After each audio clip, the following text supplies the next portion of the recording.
¿Qué relación puede haber entre el antiguo Hiparco y el moderno Tycho Brahe? ¿Dónde estuvo realmente el observatorio de este gran astrónomo de los siglos XVI-XVII? ¿Qué evento astronómico impulsó la labor científica de ambas figuras? Veámoslo, comenzamos.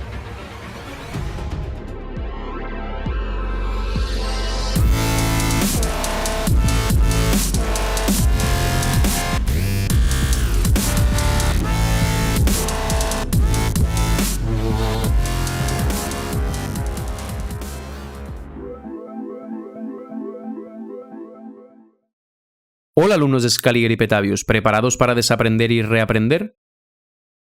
Antes de empezar os pido por favor que le deis like al vídeo y dejéis un comentario o emoji. Eso ayuda muchísimo a que YouTube lo posicione mejor y con ello pueda llegar a más gente. Hazlo. Hazlo.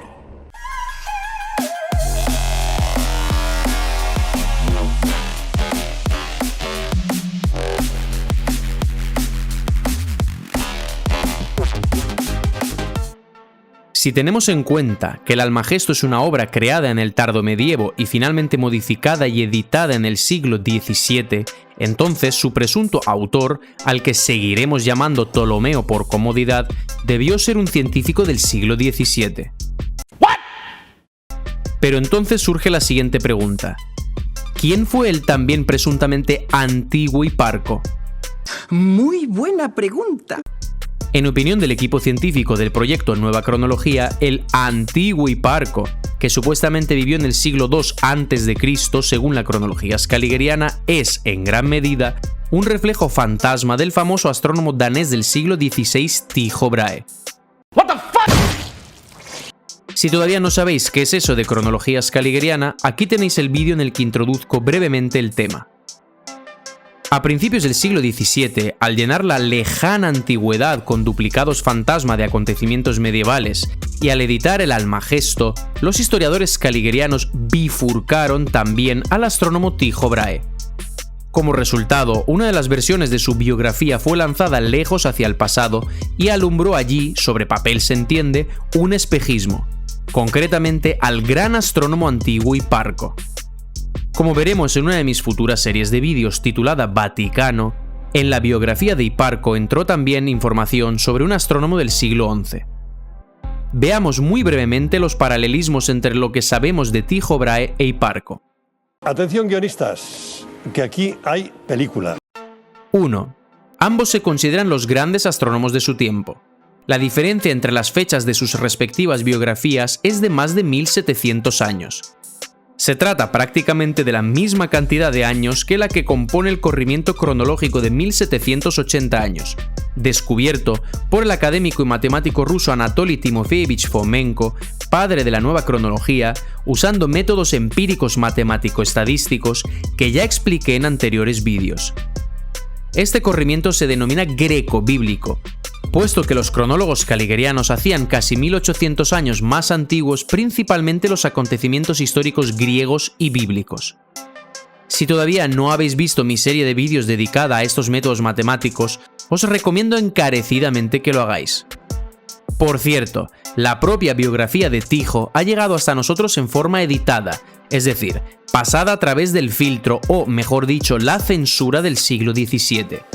Y en consecuencia está ajustada de tal manera para que se corresponda con la versión scaligeriana de la historia.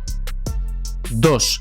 Se cree que el antiguo Hiparco compuso un catálogo de estrellas con 850 objetos celestes. Se cree también que este catálogo fue muy famoso en la antigüedad, pero no ha llegado hasta nosotros. Hoy en día se considera que el único escrito conservado de Hiparco es un comentario para el poema de Arato y su fuente, el trabajo de Eudoxo. Todos los trabajos de Hiparco los conocemos a través del Almagesto, en el que Ptolomeo expresa a cada paso sus alabanzas a Hiparco.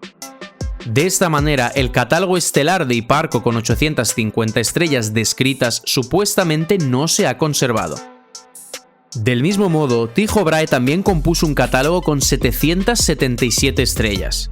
Sin embargo, este catálogo fue publicado al parecer bastante más tarde, en las tablas rudolfinas, compuestas por el alumno de Tycho, el astrónomo alemán Johannes Kepler, en 1627.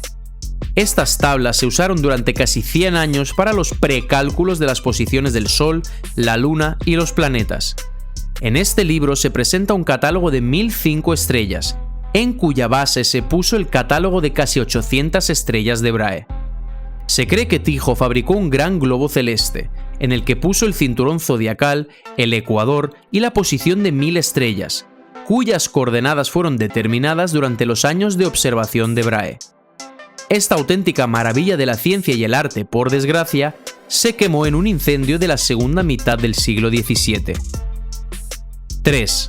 Se cree que el antiguo Hiparco comenzó a componer su catálogo después de haber visto una supernova.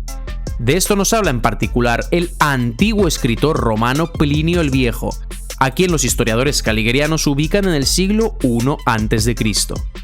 Pero como comprendemos ahora, el antiguo autor en realidad debió haber sido contemporáneo de Brahe. ¿Qué?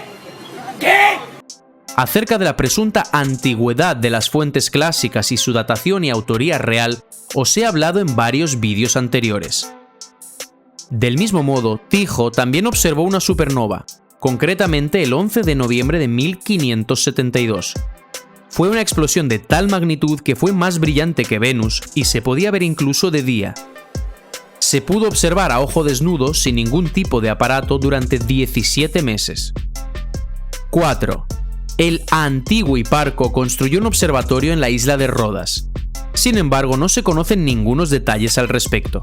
Pero, apoyándonos en la reconstrucción del equipo científico del proyecto Nueva Cronología, ahora, con breve excurso, veremos estos detalles en la biografía de Tycho Brahe.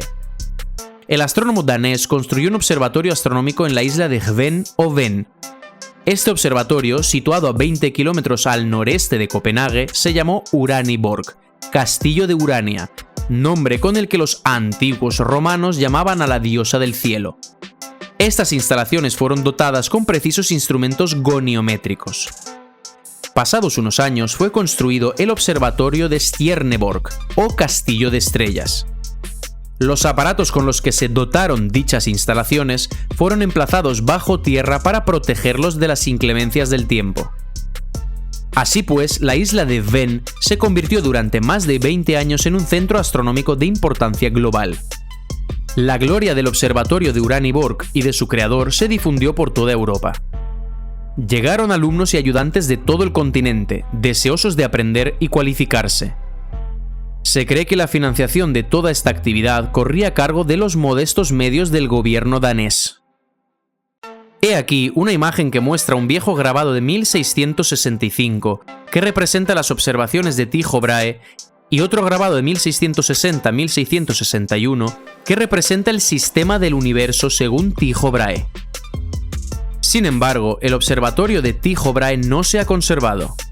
Se dice que pasadas unas cuantas décadas, en el lugar del grandioso observatorio se podía observar solamente un hoyo lleno de basura.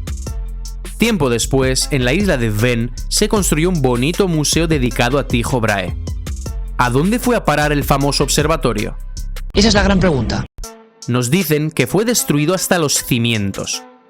Pero hay algo que muy pocos tienen en cuenta, y es la elección de la ubicación para emplazar un observatorio astronómico. Desde el punto de vista de la comodidad de las observaciones, tiene sentido construir las instalaciones en el sur, más cerca del ecuador. La isla de Rodas, donde, según los autores antiguos, estuvo el observatorio de Hiparco, es decir, como ahora llegamos a comprender, de Tycho, es mucho más adecuada como lugar para realizar observaciones astronómicas. La cercanía al ecuador significa que se ve una parte del cielo mucho mayor a causa de la rotación de la Tierra que en las regiones más cercanas al polo. Por no hablar ya de las condiciones climáticas de Dinamarca. Ya sabéis, las nieblas, etc. La verdad es que nunca me había preguntado eso, Veamos unas inscripciones muy interesantes que figuran en un retrato de Tycho Brahe. Vemos claramente las palabras in insula Hellesponti, es decir, en la isla del Helesponto. La ubicación del Helesponto es bien conocida. Se trata del nombre antiguo del estrecho de los Dardanelos. Es decir, vemos claramente que la ubicación del observatorio de Tycho estaba en una isla del Helesponto. Y vosotros me diréis, pero después de Helesponti pone claramente Daniki, es decir, de Dinamarca. Vale, y yo os pregunto, ¿estáis seguros de que se hacía referencia a la Dinamarca actual? Es decir, ¿es posible que la palabra Daniki significara otra cosa totalmente distinta? Muy buena pregunta. Bueno, veamos unos cuantos aspectos a considerar y especulemos un poquito. Un poquito. El hecho es que la palabra Dani en los textos antiguos a menudo significaba región del Danubio. De ahí provendría también la bíblica tribu de Dan. Pero no quiero adelantar todavía los acontecimientos. Es decir, los Balcanes, una región cercana al Helesponto. Por tanto, Danikivena o Danikiven o Vena podría indicar a Viena. O bien, rizando todavía más el rizo, se podría hacer referencia a Venecia, ciudad costera que está ubicada en el mar Adriático y, por tanto, ligada directamente con el Mediterráneo. Fuera el lugar que fuese, de todos los nombrados, que si bien distan entre sí, están relativamente cerca y, lo más importante, están mucho más cerca del Ecuador que la brumosa Dinamarca, sería una ubicación mucho más acertada para emplazar un observatorio astronómico. Claro. La propia isla de Rodas, si tomamos como cierta la información de Plinio el Viejo, está ubicada todavía más al sur de los lugares mencionados, relativamente cerca del Helesponto. Evidentemente, estas conjeturas por sí solas no explican nada, pero son ejercicios útiles para intentar dilucidar parte del asunto. Como ya he dicho, lo lógico, lo científicamente correcto, sería ubicar un observatorio lo más cerca posible del Ecuador. Así que lo más seguro es que así fuera, es decir, que el observatorio de Tycho estuviera en alguna de dichas regiones. Y solo después la ubicación fue trasladada sobre papel a Dinamarca, mientras que su duplicado antiguo, el tal Hiparco, permaneció en Rodas. Como podéis ver, mucho de lo que os cuento, extraído directamente palabra por palabra de los libros del proyecto científico Nueva Cronología, está escrito de manera muy clara en los documentos antiguos, incluso en aquellos que pasaron por la censura scaligeriana. Lo único que hay que hacer es leerlos desde un nuevo punto de vista. Y entonces los viejos textos que antes podían parecer confusos y brumosos adquieren un sentido muy claro y evidente. 5. El antiguo astrónomo griego se llamaba supuestamente Hiparco. Si bien este nombre suena muy griego, ¿y no es así? Puede ser simplemente una distorsión forzada del nombre de Tycho Brahe. Eso ya es demasiado para mi cabeza, yo no doy para tanto. Aquí ya entramos en pura especulación, pero, teniendo en cuenta lo que ya sabemos, puede tener cabida en un análisis secundario. El hecho de que Ptolomeo constantemente haga referencia a Hiparco significa que la edición del Almagesto que hoy en día tenemos a nuestra disposición fue creada después de la época de Tycho Brahe, que murió en 1601. ¡Me cago en todo lo que he estudiado! ¡Degenerados! Y vosotros me diréis, ¿pero qué tendrán en común Hiparco y Tycho Brahe? Muy buena pregunta. Bueno, pues muy sencillo. Hiparco puede ser simplemente un anagrama simplificado sin el artículo determinado o definido anglosajón, como por ejemplo el artículo inglés the, es decir, Tycho Brahe de Hiparco.